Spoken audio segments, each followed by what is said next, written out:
Hello friend, स्वागत है आपका आपके अपने ही चैनल में। कैसे हैं आप लोग? उम्मीद करती हूँ बहुत अच्छे होंगे। मैं आपकी होस्ट प्यारी दोस्त रिचा शर्मा। फ्रेंड, हमेशा की तरह आज मैं फिर एक बहुत ही प्यारा सा वीडियो लेकर आई हूँ। मैं लाई हूँ माता रानी की कहानी। ये कहानी बिल्कुल सच्ची है। बहुत टाइम पहले की बात है, जब राजा अकबर का शासन था। तब माता रानी का एक परम भक्त था ध्यानु, जो माता के दर्शन करने के लिए जा रहा था अपने गांव के कुछ लोगों के साथ एक ग्रुप में। लगभग 500-800 के करीब व्यक्ति थे उसके ग्रुप में। जब वो आगरा से गुजरा तब अकबर के सिपाहियों ने उसे रोका कि इतना बड़ा जत्था कहाँ जा रहा है, और राजा अकबर को तुरंत खबर की कि इस तरह एक बहुत बड़ा ग्रुप है जो जिसकी अगुवाई ध्यानु नाम का एक व्यक्ति कर रहा है। अब वो लोग माता के ज्वाला जी के यहाँ जा रहे हैं। यह फ्रेंड मैं आपको बता दूं, जब सती के अंग इधर उधर गिरे थे तब यहाँ पर माता की जीभ गिरी थी, इसलिए इसका नाम ज्वाला जी पड़ा है। तो बहरहाल फिर हम आते हैं अपने पॉइंट पे। राजा अकबर ने ध्यानु से कहा, तुम कहाँ जा रहे हो, क्या बात है ऐसी? तब ध्यानु ने कहा, मैं सच्चे दरबार में जा रहा हूँ, मैं माता रानी के दर्शन करने जा रहा हूँ और हम सभी वहाँ जा रहे हैं। तो बोले कि तुम्हारी माता में क्या शक्ति है, मैंने तो नहीं देखा कभी। तो ध्यानु ने कहा, नहीं, माता बहुत सच्ची हैं, वो सब कुछ कर सकती हैं। तो अकबर ने उसी समय अपने तलवार से जो ध्यानु का घोड़ा था ना, उसकी गर्दन काट दी एकदम से, और बोला कि अगर तेरी माता में सच्ची है और उसमें शक्ति है तो इस घोड़े का सिर धड़ से जोड़ के दिखाएं, तब मैं मान लूँगा कि माता में शक्ति है।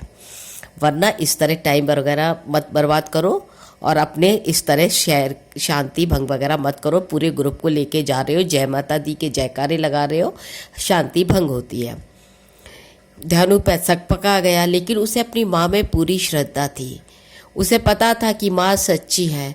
तो उन्होंने अकबर से प्रार्थना की कि आप आयुर्वेदिक जो लेप वगैरह होते, इस घोड़े को 1 माह तक सुरक्षित रखिएगा, और मैं 1 माह के अंदर ही अंदर अपने माता के पास से ये हो जाएगा, इसका सिर जुड़ जाएगा।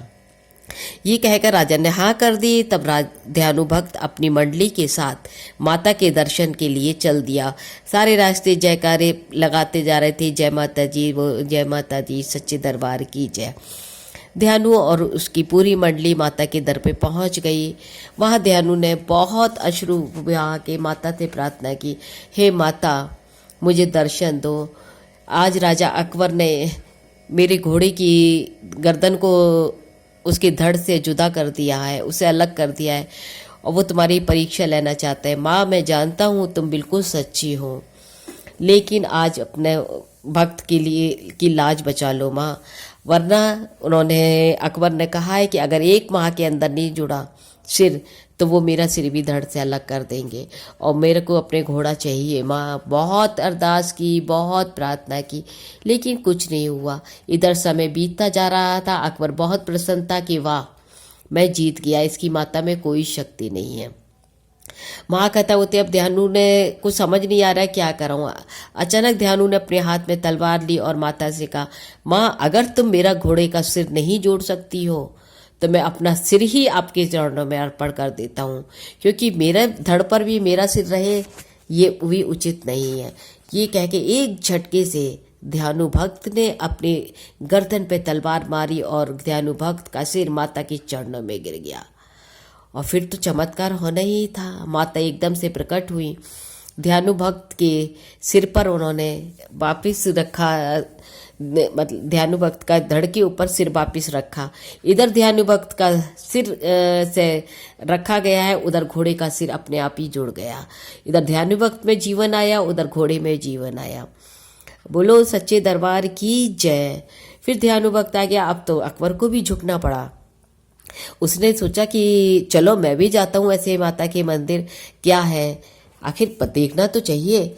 अब वो उसने क्या किया, उस समय 1 मन सोने का एक छत्र बनाया, उसे माता के लिए लेके चला। 1 मन मतलब लगभग 50 किलो स्वर्ण होगा। चलता गया। जब वो मंदिर के निकट पहुंचा ज्वाला जी के, तो उसको फिर दोबारा से लगा ऐसा कैसे हो सकता है? भला माता में इतनी शक्ति, एक ज्वाला में इतनी शक्ति, असंभव, ये तो हो ही नहीं सकता। उसने अपने सिपाहियों को आज्ञा दी कि ये जो नदी बह रही है इसका रुख मंदिर की तरफ कर दिया जाए। अब मंदिर की तरफ नदी को मोड़ दिया गया, पूरा मंदिर जलमग्न हो गया।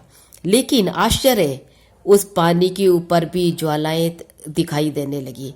अब तो अकबर का दिमाग खराब बिल्कुल ही, अरे ये क्या हो गया? अब उसे पक्का विश्वास हो गया कि माता में बहुत शक्ति है।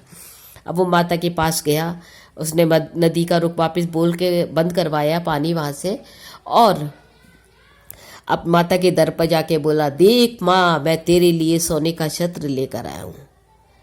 जो सारे जगत को देने वाली जगतदात्री माता है, उससे अकबर के इतने बड़े बोल कि मैं लाया हूँ। अरे जो माता सारी दुनिया को देती है उसके लिए सोने के छत्र की क्या वैल्यू। उसी समय माता के उसमें से एक ज्वाला निकली और सोने का जो छत्र था उसको छुआ और पता नहीं वो किस धातु का बन गया। फ्रेंड्स, ये मैंने अपनी आंखों से देखा है, मैं ज्वाला जी जा चुकी हूँ, क्योंकि आज भी अकबर का चढ़ाया हुआ छत्र वहाँ पड़ा हुआ और वैज्ञानिक आज तक उस धातु की खोज नहीं कर पाए हैं। हम सब जानते हैं पृथ्वी के अंदर सोना, चांदी, तावा, पीतल, लोहा वगैरह कितनी तरह की जस्ता वगैरह धातुएं मिलती हैं, लेकिन ये सोने का छत्र आज जिस धातु का है वो धातु आज तक वैज्ञानिक लोग नहीं पता लगा पाए हैं। वैज्ञानिकों ने बहुत कोशिश की आखिर यहाँ पे ज्वाला क्यों जलती है। उन्हें लगा कि यहाँ पे शायद गैस के नीचे बहुत ज़्यादा भंडार होगा, पर ऐसा भी नहीं निकला। वहाँ गैस का कोई भंडार नहीं है। हजारों साल से माता ज्वाला की जलती ही रहती ही है। तो फ्रेंड, आप बताइएगा कमेंट करके ये सच्ची कहानी आपको कैसी लगी। फिर मिलते हैं जल्दी से एक बहुत अच्छी सी वीडियो में। तब तक के लिए बाय बाय, और प्रेम से एक बार फिर बोलते हैं जय माता दी।